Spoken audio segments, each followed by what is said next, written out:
Hello all നമസ്കാരം, welcome to ഈ പഠിപ്പുര. എൻ്റെ പേര് റിൻറ്റു സെബാസ്റ്റ്യൻ. അപ്പോൾ ഇന്ന് നമ്മൾ ഇംഗ്ലീഷിലെ PYQ സീരീസിലെ രണ്ടാമത്തെ വീഡിയോ ആയിട്ടാണ് വന്നിരിക്കുന്നത്. നമ്മുടെ LDC രണ്ടാമത്തെ PYQ സീരീസാണ് ഇന്ന് നമ്മൾ ചെയ്യാൻ പോകുന്നത്. അതും ഇംഗ്ലീഷിൽ നമ്മൾ സെറ്റ് ബൈ സെറ്റ് ആയിട്ട് ഓരോ എക്സാംസിലും വന്നിരിക്കുന്ന PYQs ഡിസ്കസ് ചെയ്യുന്നു. അതാണ് നമ്മുടെ ഇന്നത്തെ ഉദ്ദേശം, അല്ലേ? അപ്പോൾ ആദ്യത്തെ വീഡിയോ കാണാത്തവർ ആദ്യത്തെ വീഡിയോ കാണുക. നമ്മൾ പ്ലേലിസ്റ്റ് ക്രിയേറ്റ് ചെയ്യുന്നുണ്ട്. ഇതിപ്പോൾ രണ്ടാമത്തെ വീഡിയോ ആണ് കേട്ടോ. അപ്പോൾ എല്ലാവർക്കും വെൽക്കം ആൻഡ് നമുക്ക് തുടങ്ങാം. 10 ക്വസ്റ്റ്യൻസ് ആണ്. അതിന് ഡീറ്റെയിൽ ആയിട്ട് നമ്മൾ ഡിസ്കസ് ചെയ്യും. അതുപോലെ അതിലെ കണക്റ്റഡ് ഫാക്റ്റുകളും ഏതൊക്കെ പോർഷൻസ് നിന്നാണ് ടോപ്പിക്ക് ചോദിച്ചിരിക്കുന്നതൊക്കെ നമുക്ക് ഡീറ്റെയിൽ ആയിട്ട് ഡിസ്കസ് ചെയ്തുകൊണ്ടാം. First question, our teacher used to dash many interesting examples while teaching grammar. ഇവിടെ നമുക്ക് തന്നിരിക്കുന്നത് ക്വസ്റ്റ്യൻ കണ്ടെത്താനേറെ ഒരു fill in the blanks question ആണ്. 4 ഓപ്ഷൻ ഉണ്ട്. 4ഉം ഒരേ പ്രൊനൗൺസിയേഷൻ വരുന്ന, ഒരേ ഉച്ചാരണം വരുന്ന 4 വേർഡ്സ് ആണ്. ഇത് നമ്മൾ കൺഫ്യൂസിങ് വേർഡ്സ് എന്ന കോമ്പിനേഷനിൽ പെടുത്തുന്ന ഒരു ടോപ്പിക്കാണ്.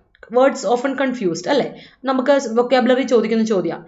വളരെ സിമ്പിളായിട്ട് ഒരുപാട് തവണ റിപ്പീറ്റഡ് ആയിട്ട് ആവർത്തിച്ച് ചോദിച്ച ചോദ്യമാണ് site, site, site and site. ഇതിൽ ഒരു കാര്യം നമുക്ക് ആദ്യമേ ചെയ്യാവുന്ന ഒരു കാര്യം എന്ന് വെച്ചാൽ എലിമിനേറ്റ് ചെയ്ത് കളയാനുള്ള ഓപ്ഷൻ നമ്മൾ ആദ്യമേ എലിമിനേറ്റ് കളയും. ഈ ഒരു സൈറ്റ് എന്ന് പറയുന്ന ഒരു വേർഡ് ഇംഗ്ലീഷിലില്ല, അതുകൊണ്ട് അത് നമുക്ക് എലിമിനേറ്റ് ചെയ്ത് കളയാം. പിന്നെ നമുക്ക് എലിമിനേറ്റ് ചെയ്ത ഏതെങ്കിലും വേർഡ്സ് ഉണ്ടോ നമുക്ക് നോക്കാം. ഈ സൈറ്റിന്റെ അർത്ഥം എന്താണെന്ന് ചോദിച്ചിട്ടുണ്ടെങ്കിൽ നൗണായിട്ടും വെർബായിട്ടും ഒരുമിച്ച് നമ്മൾ ഉപയോഗിക്കും. നമുക്കിവിടെ ടു വന്നിട്ടുള്ളതുകൊണ്ട് തന്നെ നമുക്കിവിടെ വേണ്ടത് ഒരു വെർബാണ്, അല്ലേ? വെർബാണ്. ആ ടീച്ചർ യൂസ് ടു എന്ന മോഡൽ ഓക്സിലെ വെർബിന് ശേഷം V1 വരണ്ടേ, അല്ലേ? യൂസ് ടു ആണ്. അപ്പൊ V1 വരണ്ട, അവിടെ വെർബാണ് വരേണ്ടത്. അതുകൊണ്ട് നമുക്ക് അവിടെ V1 നോക്കിയാൽ മതി, വെർബ് നോക്കിയാൽ മതി. അപ്പൊ ഞാൻ നൗണിലോട്ട് പോകുന്നില്ല. സൈറ്റിന്റെ അർത്ഥം എന്താ? ഈ സൈറ്റ് വെബ്സൈറ്റിലൊക്കെ സൈറ്റ് ആണ്. സൈറ്റിന് ലൊക്കേഷൻ എന്നൊരു അർത്ഥമുണ്ട്. അപ്പൊ വെർബായിട്ട് അതിന്റെ അർത്ഥം ലൊക്കേറ്റ് ചെയ്യുക എന്നാണ്. വെർബായിട്ട് അതിന് അർത്ഥമുണ്ട് ലൊക്കേറ്റ് ചെയ്യാന്നാണ്. ഇനി SIGHT എന്ന സൈറ്റിന്റെ അർത്ഥം എന്താ? സൈറ്റ് വിഷൻ, അല്ലെ? ഐസൈറ്റ്, വിഷൻ, കാഴ്ച എന്ന് പറയുന്നത്. അപ്പൊ സൈറ്റ് എന്ന് പറയുമ്പോൾ സീ, കാണുക എന്ന് വെർബ് കൊണ്ട് അർത്ഥം വരും. അടുത്തൊരു സൈറ്റ് ഉണ്ട്, അത് നമ്മൾ എന്തായിട്ട് മാത്രം ഉപയോഗിക്കുന്നത്? അതിന് നമ്മൾ വെർബായിട്ട് മാത്രം ഉപയോഗിക്കുന്നത്. ഈ സൈറ്റിന്റെ അർത്ഥം മെൻഷൻ ചെയ്യുക എന്ന് പറയും, അല്ലെങ്കിൽ റെഫർ ചെയ്യുക, റെഫർ ടു സംതിങ്, മെൻഷൻ ചെയ്യുക, റെഫർ ചെയ്യുക, കോട്ട് ചെയ്യുക എന്നൊക്കെ പറയും. അപ്പൊ ഇതാണ് നമ്മുടെ ആൻസർ വരുന്നത്. കാരണം എന്താ? നമ്മുടെ ചോദ്യം എന്തായിരുന്നു? ആ teacher use to dash many interesting examples. Teacher എന്ത് ചെയ്യാറുണ്ട്? വൈൽ ടീച്ചിങ് ഗ്രാമർ പഠിപ്പിക്കുന്ന സമയത്ത് ഒരുപാട് ഇൻട്രസ്റ്റിംഗ് എക്സാമ്പിൾസ് മെൻഷൻ ചെയ്യാറുണ്ട്, റെഫർ ചെയ്യാറുണ്ട്. സോ എക്സാമ്പിൾസിന് ഒരിക്കലും ലൊക്കേറ്റ് ചെയ്യുക എന്ന് പറയില്ല, എക്സാമ്പിൾസിനെ കാണുക എന്ന് പറയില്ല. ഉദാഹരണങ്ങൾ എന്ത് ചെയ്യാറുണ്ട്? മെൻഷൻ ചെയ്യാറുണ്ട് എന്നുള്ളതാണ് ഇവിടെ വരേണ്ടത്. സോ നമ്മുടെ ആൻസർ ഇവിടെ സൈറ്റ്, CITE, സൈറ്റ് എന്ന വെർബാണ് നമുക്ക് വേണ്ടത് കേട്ടോ. അപ്പൊ ഇത് കൺഫ്യൂസിംഗ് വേർഡ്സിലെ ചോദ്യം. രണ്ടാമത്തെ ചോദ്യം, emotional stress is one of the reasons for dash the crime of killing A new born child. നമുക്കിവിടെ വൺ വേർഡിലെ ചോദ്യം നമുക്ക് ഒറ്റയടിക്ക് മനസ്സിലാവും. കാരണം എന്താ? ഇവിടെ കൊടുത്തേക്കുന്ന ഫില്ലിംഗ് ദ ബ്ലാങ്ക്സിൽ പോലും ഇവിടെ കോമ കൊടുത്തു കഴിഞ്ഞിട്ട് അതിന്റെ ഡെഫിനിഷൻ ഇവിടെ കൊടുത്തിട്ടുണ്ട്. ദ ക്രൈം ഓഫ് കില്ലിംഗ്, കൊലപാതകമാണ്, അല്ലെ? മർഡർ ആണ്. Killing A new born child, ഒരു നവജാത ശിശുവിനെ കൊല്ലുന്നതിന് പറയുന്ന പേരെന്താണ്? എല്ലാ സൈഡുകളാട്ടോ. സൈഡ് എന്ന വാക്കിന്റെ അർത്ഥം നമുക്കറിയാം, സുസൈഡ് പറയില്ലേ? അതുപോലെ സൈഡ് എന്ന വാക്കിന്റെ അർത്ഥം എന്താ? കില്ലിംഗ് എന്നാണ്, അല്ലെങ്കിൽ മർഡർ എന്നാണ്, കൊലപാതകം എന്നാണ്. സോ ഇൻഫന്റിസൈഡ് പറഞ്ഞിട്ടുണ്ട്, ജനോസൈഡ് പറഞ്ഞിട്ടുണ്ട്, ഫിലിസൈഡ് പറഞ്ഞിട്ടുണ്ട്, മാട്രിസൈഡ് പറഞ്ഞിട്ടുണ്ട്. ഇൻഫന്റിസൈഡ് ഇൻഫൻസിനെ കൊല്ലുന്നത്, ജനസൈഡ് മാസ് പോപ്പുലേഷൻ, ഒരു എത്നിസിറ്റിയെ മൊത്തത്തിൽ അല്ലെങ്കിൽ ഒരു മാസ് ആയിട്ട് ഒരു ഗ്രൂപ്പ് ഓഫ് ആൾക്കാരെ കൊല്ലുന്നതിനെ നമുക്ക് പറയാം മാസ് പോപ്പുലേഷനെ കൊല്ലുന്നതിനെയാണ് ജനസൈഡ്. നരഹത്യ എന്ന് പറയും മാസ് പോപ്പുലേഷൻ കേട്ടോ. ഒരുപാട് ആൾക്കാർ ഒരുമിച്ച്, ഗ്രൂപ്പ് ഓഫ് പീപ്പിൾ, അല്ലെ, മാസ് പോപ്പുലേഷനെ കൊല്ലുന്നതിനെ നമ്മൾ ജനസൈഡ് എന്ന് പറയും. പിന്നെ ഫിലിസൈഡ് എന്താ? വൺസ് ഓൺ ചൈൽഡ്, സ്വന്തം കുഞ്ഞിനെ കൊല്ലുന്നതിന്. അത് ആണോ പെണ്ണോ ആരും ആയിക്കോട്ടെ, മകനോ മകളോ ആരും ആയിക്കോട്ടെ, വൺസ് ഓൺ ചൈൽഡ്, അവനവന്റെ കുട്ടിയെ കൊല്ലുന്നതിനെ ഫിലിസൈഡ് എന്ന് പറയും. മട്രിസൈഡ് എന്തിനെ പറ്റിയാ പറയുന്നത്? മട്രിസൈഡ് നമ്മൾ ആരെ കൊല്ലുന്നത്? അമ്മയെ കൊല്ലുന്നതിന്, ഒരാളുടെ അമ്മയെ കൊല്ലുന്നതിന് നമുക്ക് മട്രിസൈഡ് എന്ന് പറയാം. പിന്നെ നമുക്ക് പോയിട്ട് വന്നിട്ട് ഏത് ഓപ്ഷൻ ഉള്ളത്? ഇൻഫന്റിസൈഡ്. ഇൻഫന്റിസൈഡ് ആരെയാ കൊല്ലുന്നത്? ഇൻഫന്റിനെ കൊല്ലുക. ഇൻഫന്റ് എന്ന് പറഞ്ഞാൽ നവജാത ശിശു. എ ന്യൂ ബോൺ ചൈൽഡിനാണ് ഇൻഫന്റ് എന്ന് നമ്മൾ പറയാം. സോ ഇൻഫന്റിസൈഡ് ആണ് killing of a new born child. അപ്പോൾ emotional stress is one of the reasons for infanticide, the killing of a new born child. One വേർഡിലെ ചോദ്യമായിരുന്നു. സൈഡ് എന്ന വാക്കാണ് നമുക്ക് ഇവിടെ വേണ്ടത്, അതനുസരിച്ച് ഇൻഫന്റിസൈഡ്. ഇനിയുണ്ട് ഒരുപാട് സൈഡ് വച്ചിട്ട് വാക്കുകളുണ്ട്, നമുക്ക് അറിഞ്ഞിരിക്കാം. വൺ വേർഡിലെ ചോദ്യം, ഇത് വൊക്കാബുലറിലെ രണ്ടാമത്തെ ചോദ്യമായിരുന്നു കേട്ടോ. ഇനി മൂന്നാമത്തെ ചോദ്യം നോക്കിയാൽ what are the dash to become a college principal. ഇത് വൊക്കാബുലറി ചോദ്യമാണ്. പക്ഷെ നമുക്കറിയാം ഇത് നമ്മളോട് എന്താ പറയാറ്, ഈ ചോദ്യം എവിടെ നിന്ന് വന്നെന്ന് ചോദിച്ചാൽ നമുക്ക് പറയാം ഫോറിൻ പ്ലൂറൽസ് ഇല്ലേ, ഫോറിൻ വേർഡ്സിലെ പ്ലൂറൽ ഫോർമുലേഷൻ ആണ് ചോദിക്കുക. പ്ലൂറൽസും സിംഗുലേഴ്സും ഒക്കെ ചോദിക്കുന്നത് ഫോറിൻ വേർഡ്സാണ്. കാര്യം what are the dash to become a college principal, എന്താണ് ഒരു കോളേജ് പ്രിൻസിപ്പൽ ആകാനുള്ള ഡാഷ് എന്ന് കൊടുക്കുക. അപ്പോൾ നമ്മുടെ ഇവിടെ ക്ലൂ സിംഗുലർ ആണോ പ്ലൂറൽ ആണോ വേണ്ടെന്ന് അറിയാൻ നമുക്ക് എന്ത് കൊടുത്താൽ മതി, ഇവിടെ വെർബ് അനുസരിച്ച് നോക്കുക. എന്താ വാട്ട് ആർ ദ എന്ന് കൊടുത്തത്, എന്തൊക്കെയാണ് എന്ന് പ്ലൂറൽ ആ ചോദിച്ചേക്കണേ.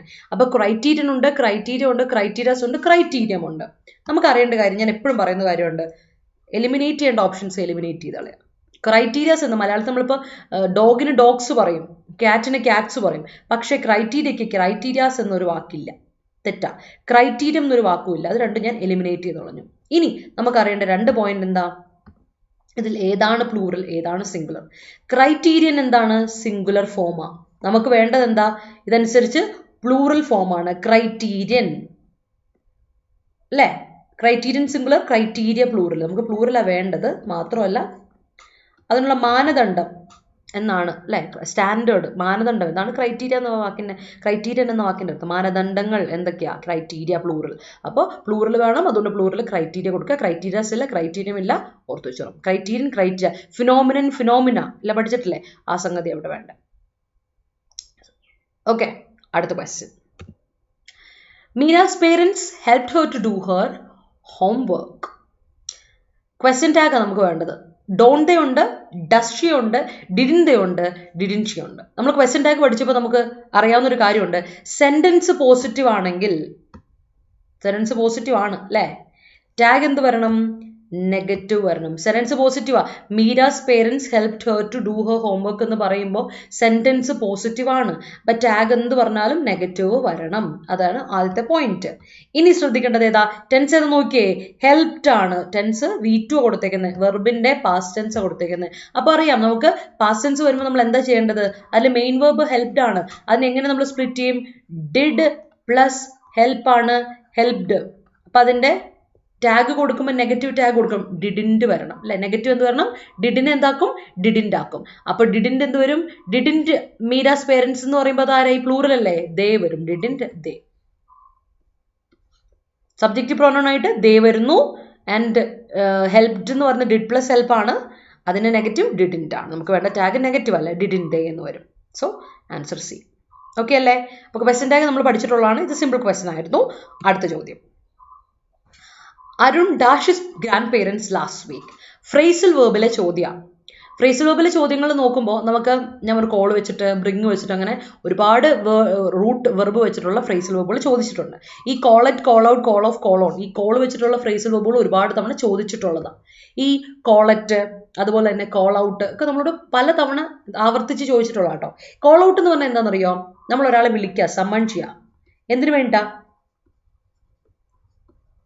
ഫോർ ഹെൽപ്പ്, അല്ലെങ്കിൽ എന്തെങ്കിലും വർക്കിന് വേണ്ടി, പ്രത്യേക വർക്കിന് വേണ്ടിയിട്ടോ അല്ലെ ഹെൽപ്പിന് വേണ്ടിട്ടോ ഒരാളെ സഹായത്തിന് വിളിക്കുന്നതിനെ കോൾ ഔട്ട് എന്ന് വിളിക്കാം. അല്ലാതെ പിന്നെ ഷൗട്ട് ചെയ്യാന്നൊരു, കോൾ ഔട്ട് ചെയ്യുക, ഷൗട്ട് ചെയ്യാന്നൊരു അർത്ഥം കൂടെ ഉണ്ട് കോൾ ഔട്ടിന്. പക്ഷെ ഇവിടെ എന്തായാലും അരുൺ ഗ്രാൻഡ് പേരൻസിനെ കോൾ ഔട്ട് ചെയ്തു എന്നുള്ള രീതിയിൽ വരില്ല. മീനിങ് വെച്ചിട്ടാണ് ഫ്രേസൽ വേർബിന്റെ കളി മൊത്തം നടക്കുന്നത്. അപ്പൊ നമുക്ക് എന്ത് ചെയ്യാൻ പറ്റും ഇവിടെ, അടുത്തെന്താ, കോളറ്റ് ഉണ്ട്. കോളറ്റ് എന്ന് പറഞ്ഞാൽ എന്താ, നമ്മൾ ഒരാളെ കോളറ്റ് ചെയ്യാന്ന് പറഞ്ഞാൽ എന്താ അർത്ഥം, ഒരാളുടെ അടുത്തോട്ട് നമ്മൾ പോവാണ്, എന്താ പറയുക, ഒരാളുടെ അടുത്തോട്ട് നമ്മൾ പോകുന്നു, ഷോർട്ട് വിസിറ്റ് ആണ് കേട്ടോ. ഷോർട്ട് വിസിറ്റ് അല്ല, stop at a place briefly, just ഒന്ന് ഇറങ്ങുക അല്ലേ, ഒന്ന് ഇറങ്ങിയിട്ട് പോകാം നമുക്കിവിടെ എന്നൊക്കെ പറയുന്നില്ല. നമ്മളിപ്പോൾ പോകുന്ന വഴിക്ക് എവിടെയെങ്കിലും ചെറുതായിട്ടൊന്ന് ഇറങ്ങും, ഒരു കട കയറിയിട്ടൊരു വെള്ളം മേടിക്കുക, അങ്ങനെയൊക്കെ ഇല്ല. ആ സംഗതി ഷോർട്ടായിട്ടൊന്ന് ഇറങ്ങുന്ന, സ്റ്റോപ്പ് ചെയ്യുന്നതിന് നമുക്ക് എന്തിനാ കോളറ്റ് പറയാം. കോൾ ഓഫിന് എന്ത് പറയുന്നറിയോ, കോൾ ഓഫ് എന്ന് പറയുന്നതിൻ്റെ മീനിങ് എന്താ, ക്യാൻസൽ ചെയ്യുക. നമ്മൾ പറയില്ലേ മീറ്റിംഗ് കോൾ ഓഫ് ചെയ്തു, അല്ലെങ്കിൽ വെഡിങ് കോൾ ഓഫ് ചെയ്തു എന്നൊക്കെ പറയില്ലേ, അത്. കോൾ ഓണിൻ്റെ അർത്ഥം എന്താ, വിസിറ്റ് ചെയ്യാനാണ്. അരുൺ എന്ത് ചെയ്തു എന്നാണ് പറയുന്നത്, ഗ്രാൻഡ് പേരൻസിനെ വിസിറ്റ് ചെയ്തു എന്നർത്ഥമാണ്. സോ ഇതൊക്കെ ഞാൻ പ്രസന്റ് ടെൻസിലുള്ള മീനിങ് എഴുതിയേക്കുന്നത്. കോൾഡ് അറ്റ് വരുമ്പോൾ സ്റ്റോപ്ഡ് അറ്റ് എ പ്ലേസ് വരും, കോൾഡ് ഔട്ട് ആവുമ്പോൾ സമ്മൺഡ് വരും, കോൾഡ് ഓഫ് ആവുമ്പോൾ ക്യാൻസൽഡ് വരും, കോൾഡ് ഓൺ വരുമ്പോൾ വിസിറ്റഡ് വരും. So Arun visited his grand parents last week. അതിന് കറക്റ്റ് ആയിട്ടുള്ള സബ്സ്റ്റിറ്റ്യൂട്ട് ആണ് കോൾഡ് ഓൺ എന്നത് വരണം കേട്ടോ, വിസിറ്റഡ്. ഓക്കെ അല്ലേ. അതാണ് ഫ്രേസൽ വേർബിൽ നമ്മളിവിടെ മീനിങ് കണ്ടെത്തേണ്ടത്. അടുത്തിലോട്ട് പോകും നമുക്ക്. Next question, while I was going to the market I dash my front.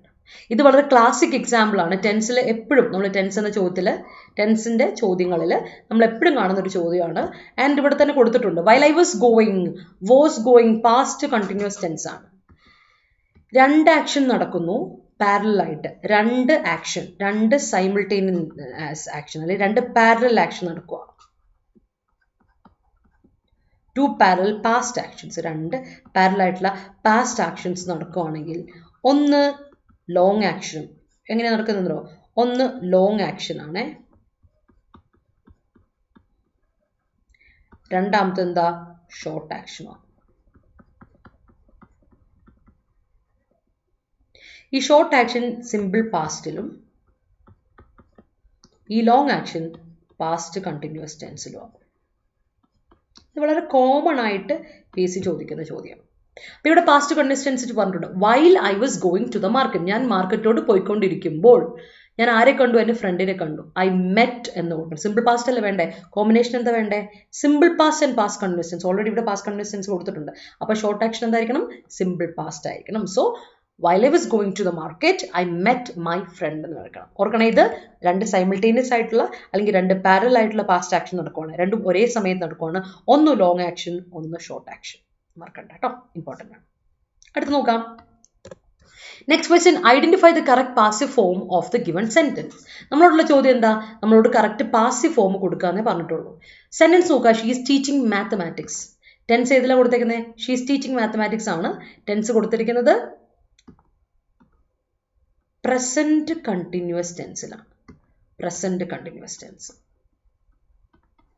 നമുക്കൊരു കാര്യം അറിയാം, പാസീവ് വോയിസിൽ നമ്മൾ പഠിക്കുമ്പോൾ നമ്മൾക്ക് അറിയാവുന്നൊരു കാര്യമാണ് നോ ചേഞ്ച്. രണ്ട് കാര്യത്തിൽ ചേഞ്ച് വരുന്നില്ല. എന്തിലൊക്കെയാ,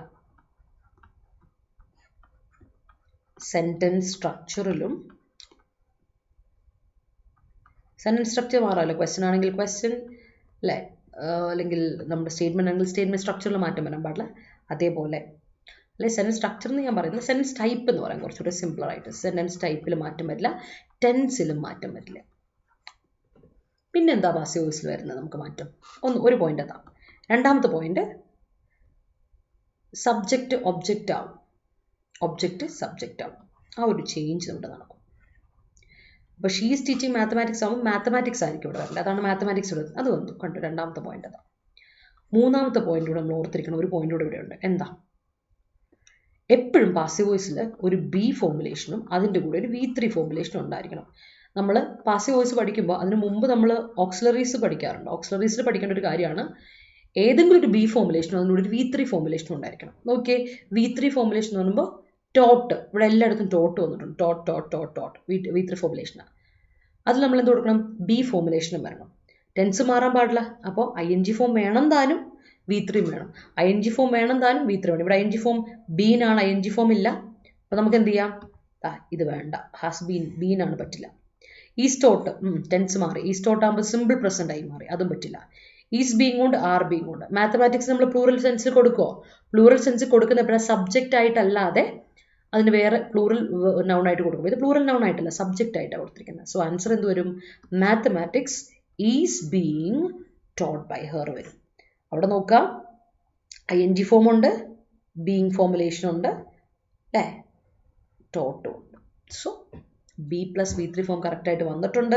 ടെൻസ് മാറിയിട്ടില്ല, സബ്ജക്റ്റ് ഒബ്ജക്റ്റ് ആയിട്ട് മാറിയിട്ടുണ്ട്. So that's it. സെഷനിൽ നമുക്ക് ബി പാർട്ടാണ് കറക്റ്റ് ആൻസർ എന്ന് പറയാം കേട്ടോ. ഓക്കെ, അടുത്ത question, spot the error if any. No sooner had his father come home then he started reading. വളരെ കോമൺ ആയിട്ടുള്ളൊരു കോറിലേറ്റീവ് ആണ്. ഒരുപാട് തവണ ചോദ്യം ആവർത്തിച്ച് വന്ന നമ്മുടെ ക്ലൂ ഇവിടെ നോ സൂണർ ആണ്. നമുക്കറിയാവുന്ന ഒരു കാര്യമുണ്ട്, അല്ലെങ്കിൽ നമ്മൾ പഠിക്കേണ്ട ഒരു കാര്യമുണ്ട്. നോ സൂണർ വന്നാൽ വേറെ ഒന്നും നോക്കണ്ട, അതിൻ്റെ കൂടെ നമുക്ക് കൂടെ വരേണ്ട കോറിലേറ്റീവ് ദാൻ ആണ്, ദെൻ അല്ല, ദാൻ ആണ്. അപ്പോൾ അത് ഇവിടെയല്ലേ തെറ്റ് വന്നിരിക്കുന്നത്, അതുകൊണ്ട് നമുക്ക് സി പാർട്ടിൽ എറർ ഉണ്ട് എന്ന് പറയാം. ഇതേപോലെ ഒരു സാധനമാണ് ഹാർഡ്ലി അല്ലെങ്കിൽ സ്കേഴ്സ്ലി വരുമ്പോൾ, അല്ലേ, ഹാർഡ്ലിയോ അല്ലെങ്കിൽ സ്കേഴ്സ്ലിയോ വരികയെന്ന് വിചാരിക്കാം. അതിൻ്റെ കൂടെ കോറിലേറ്റീവ് ആയിട്ട് എന്ത് വരണം, വെന്ന് വരണം. ഹാർഡ്ലി അല്ലെങ്കിൽ സ്കേഴ്സ്ലിയുടെ കൂടെ വെന്ന് വരുന്നു, നോ സൂൺ ഉണ്ട് ദാൻ വരുന്നു. ഇത്തരം കാര്യങ്ങൾ ഓർത്ത് വെച്ചാൽ കോറിലേറ്റീവിൽ ഏറ്റവും പോസിബിൾ ആയ 2 ക്വസ്റ്റ്യൻസ് നമ്മളിവിടെ പഠിച്ചു കഴിഞ്ഞു. ഓക്കെ, അപ്പോൾ അതാണ് ഇവിടുത്തെ എറർ. അപ്പോൾ ആ കാര്യത്തിലും ക്ലിയർ ആയെന്ന് വിചാരിക്കുന്നു. നമുക്കിനി അടുത്ത ക്വസ്റ്റ്യൻ കേട്ടോ. Rearrange parts to produce the correct sentence. ഇവിടെ നമ്മളോട് റീഅറേഞ്ച് ചെയ്തിരിക്കുക അല്ലെ, സെന്റൻസിനെ കറക്റ്റ് ചെയ്തിട്ട് അതിന്റെ കറക്റ്റ് ഓർഡറിൽ കൊടുക്കുക, ഒരു കറക്റ്റ് സെന്റൻസ് കൊണ്ടുവരത്തുള്ളൂ. പിയിൽ കൊടുത്തിരിക്കുന്നു because they had so little, Q thousands of years ago, ആറിൽ our ancestors had to save and store whatever they could save എന്നുള്ളതാണ് എസ്സിൽ വന്നിരിക്കുന്നത്. സെന്റൻസിൽ തുടക്കം എന്തിൽ വരിക നോക്കുക. ഒരു മീനിങ് ഫുൾ സെന്റൻസ് വരണമെങ്കിൽ തുടക്കം എന്തിൽ വരണം? What ever they could save എന്ന് പറഞ്ഞ് ഒരു സെന്റൻസ് ഒരിക്കലും തുടക്കം വരില്ല. ദേ എന്ന് പറഞ്ഞു വരില്ല, അതിന് മുമ്പ് നൗൺ വരണമല്ലോ. പ്രോനൗൺ വരുന്നതിന് മുമ്പ് നൗൺ ഉണ്ടെങ്കിൽ നൗൺ ആയിരിക്കുമല്ലോ ഒരു സെന്റൻസ് വരിക. അപ്പം ആരെ പറ്റിയാണ് പറയുന്നത് നോക്കുക. സെന്റൻസ് സ്റ്റാർട്ടിങ്ങിൽ ദേ വരാൻ പറ്റില്ല. കാര്യം എന്തുകൊണ്ട്? ഇവിടെ ഓൾറെഡി ആൻസിസ്റ്റേഴ്സ് എന്ന് കൊടുത്തിട്ടുണ്ട്. അപ്പം നമുക്കറിയാം ഇത് ആൻസിസ്റ്റേഴ്സ് എന്ന് പറയുന്നത് വന്നു കഴിഞ്ഞിട്ടേ, ആറ് കഴിഞ്ഞിട്ടേ നമുക്ക് എന്ത് കൊടുക്കാൻ പറ്റുള്ളൂ? പി ആണെങ്കിലും എസ് ആണെങ്കിലും വരാൻ പറ്റുള്ളൂ അല്ലേ? അപ്പോൾ അവർ ancestors had to save and store. എന്ത് സ്റ്റോർ ചെയ്യാനായിട്ട്? വാട്ട് എവർ എന്തൊക്കെയുണ്ടോ അത് സ്റ്റോർ ചെയ്യാനായിട്ട്. അപ്പോൾ ഓർക്ക് എന്ത് സ്റ്റോർ ചെയ്യുക, എന്ത് സ്റ്റോർ ചെയ്യണം എന്നുള്ളത് നിർബന്ധമാണ്. ഇതൊരു സകർമ്മക ക്രിയ. ഈ കർമ്മത്തിന് എന്ത് വേണം? സ്റ്റോർ എന്ന കർമ്മത്തിന് വെർബിന് എന്ത് ക്രിയയ്ക്ക് എന്ത് വേണം? ഒരു കർമ്മം വേണം. വാട്ട് എവർ എന്നൊരു പ്രോനൗൺ വേണം നമ്മൾ. അവിടെ കൊണ്ട് RS ഇവിടെ വരുന്നു. ഓക്കെ, RS ഉള്ള ഏതൊക്കെയുണ്ട്? RS ഉള്ള ഇതുണ്ട്, RS ഉള്ള ഇതുണ്ട് അല്ലേ? അപ്പോൾ നമുക്ക് ഇത് കട്ട് ചെയ്ത് കളയാം. പിന്നെ സ്റ്റാർട്ടിങ്ങിൽ എന്ത് വെച്ച് വരില്ല? പി വരില്ല, സ്റ്റാർട്ടിങ്ങിൽ എസ് വരില്ല നമ്മൾ പറഞ്ഞു. പി എസ് വരില്ല. ക്യൂ വരാം, ആറ് വരുമോ? ആറ് വെച്ചിട്ട് തന്നെ സ്റ്റാർട്ട് ചെയ്യാം അല്ലേ? ആറ് വെച്ച് നമ്മൾ തുടങ്ങുമെന്ന് ചോദിക്കാം. അവർ ancestors had to save and store whatever they could save thousands of years ago because they had so little. അങ്ങനെ വരുമോ? ഇടയ്ക്ക് ഇല്ല. നമ്മളിപ്പോൾ ഒരു ടൈം സീക്വൻസ് പറയുമെങ്കിൽ ഒന്നെങ്കിൽ സെൻറ്റൻസിൻ്റെ ഏറ്റവും അവസാനം അല്ലെങ്കിൽ സെൻറ്റൻസിൻ്റെ തുടക്കത്തിൽ നമ്മൾ ഇട്ട് കൊടുക്കുകയുള്ളൂ അല്ലേ? അപ്പോൾ ക്യൂ തന്നെ സ്റ്റാർട്ടിങ്ങിൽ വരണം. നമുക്ക് ഇതും കട്ട് ചെയ്ത് കളയാം. പിന്നെ നമുക്കുള്ളത് ഏതാ? ക്യൂ സ്റ്റാർട്ടിങ്ങിൽ വരുകയും ചെയ്യണം അല്ലേ? അത് കഴിഞ്ഞിട്ട് thousands of years ago our ancestors had to save and store whatever they could save വരെ ഉള്ളത്. ഓക്കെ, QRS വരെയായി. QRSP because they had so little. Answer എന്ത് വരും? QRSP. ഓർഡർ അനുസരിച്ച് നമ്മൾ എഴുതിയാൽ മതി. ഇത് ഓർക്കുക, ഇത് 2 ക്ലോസ് ആയിട്ടാണ് കൊടുത്തിരിക്കുന്നത്. thousands of years ago ഒരു ഫ്രേസ്, അതിന് ശേഷം our ancestors had to save and store whatever they could save എന്ന് കൊടുത്തേക്കുന്നുണ്ട്. അപ്പോൾ 2 ക്ലോസ് വീണ്ടും വന്നു. പിന്നെ ബിക്കോസ് കഴിഞ്ഞാൽ അടുത്ത ക്ലോസ് വീണ്ടും because they had so little എന്ന് പറഞ്ഞു. അപ്പോൾ നമുക്ക് ശരിക്കും പറഞ്ഞൊരു വലിയ ലോങ് സെന്റൻസ് ആയത്. ഓക്കെ, അപ്പോൾ അത് ക്ലിയർ ആയെന്ന് വിചാരിക്കുന്നു. എ ആണ് കറക്റ്റ് ആൻസർ. അടുത്ത ചോദ്യത്തിലോട്ട് പോകാം. Idiom. The idiom red letter day means. Red letter day എന്ന് പറഞ്ഞാൽ എന്താ? ഒരുപാട് തവണ നമ്മൾ കേട്ട് പരിചയമുണ്ടല്ലേ? നമ്മൾ കലണ്ടറിലൊക്കെ ചുമന്ന അക്ഷരത്തിലുള്ള അല്ലേ, റെഡ് കളറിലുള്ള ലെറ്റേഴ്സ് എന്താ? ഇമ്പോർട്ടൻറ്റ് ഡേയ്സ് അല്ലേ ഇല്ലേ? ഇമ്പോർട്ടൻറ്റ് ഡേയ്സാ. Boring day, dangerous day, sad day എല്ലാം നെഗറ്റീവ് മീനിങ്ങാ. ഇമ്പോർട്ടൻറ്റ് ഡേ എന്ന് പറയുമ്പോൾ അതൊരു ഹാപ്പി ഡേ ആയിരിക്കും അല്ലേ? നമ്മുടെ ലൈഫിലെ ഇമ്പോർട്ടൻറ്റ് ഡേ ഒക്കെ നമ്മൾ ഹാപ്പി ആക്കിയ ദിവസമായിരിക്കും. സോ ആൻസർ എന്ത് വരും? പോസിറ്റീവ് ആയ മീനിങ് ഉള്ള ഒരേ ഒരു സെൻറ്റൻസ് ഒരു ഓപ്ഷനേ ഉള്ളൂ, ഡി വരും. A happy day. Red letter day എന്ന് പറഞ്ഞാൽ ഇമ്പോർട്ടൻറ്റ് ഡേ പറയാം, മെമ്മറബിൾ ഡേ പറയാം, ഹാപ്പി ഡേ പറയാം. നമ്മൾ ഓർത്തിരിക്കുന്ന അല്ലെങ്കിൽ ഇമ്പോർട്ടൻ്റ് ആയ ഡേ ആണെങ്കിൽ ഉറപ്പായിട്ട് നമ്മളെ ഹാപ്പി ആക്കിയ ഡേ ആയിരിക്കും. സോ അത് ഓർത്ത് വെച്ചിരിക്കുക. സോ ഇഡിയമാണ് ഇവിടെ നമ്മളോട് ചോദിച്ചിരിക്കുന്നത്. അപ്പോൾ ഈക്വലി ഇമ്പോർട്ടൻസ് വൊക്കാബുലറിക്കും ഗ്രാമറിലും കൊടുക്കണം. ക്ലിയർ ആയെന്ന് മനസ്സിലായെന്ന് വിചാരിക്കുന്നു. ഡൗട്ട് ഉണ്ടെങ്കിൽ നിങ്ങൾക്ക് കോമന്റ് സെക്ഷനിൽ ചോദിക്കാം കേട്ടോ. എന്തെങ്കിലും ഡൗട്ട്സ് ഉണ്ടെങ്കിൽ കോമന്റ് സെക്ഷനിൽ ചോദിക്കാം. അടുത്തൊരു PYQ ആയിട്ട് അടുത്ത ദിവസം വരാം, 3rd വീഡിയോ ആയിട്ട് വരാം. അപ്പോൾ until then thank you so much. Keep watching, keep supporting. ഈ പഠിപ്പുര നമ്മുടെ ചാനൽ ആദ്യമായിട്ടാണ് കാണുന്നതെങ്കിൽ ചാനൽ സബ്സ്ക്രൈബ് ചെയ്യാനും ബെല്ലൈക്കൺ ക്ലിക്ക് ചെയ്യാനും മറക്കണ്ട. വീഡിയോ ഇഷ്ടപ്പെട്ടെങ്കിൽ ലൈക്ക് ഇടാനും മറ്റവർക്ക് ഷെയർ ചെയ്ത് കൊടുക്കാനും മറക്കണ്ട. അടുത്ത വീഡിയോയിൽ വീണ്ടും കാണാം. Thank you.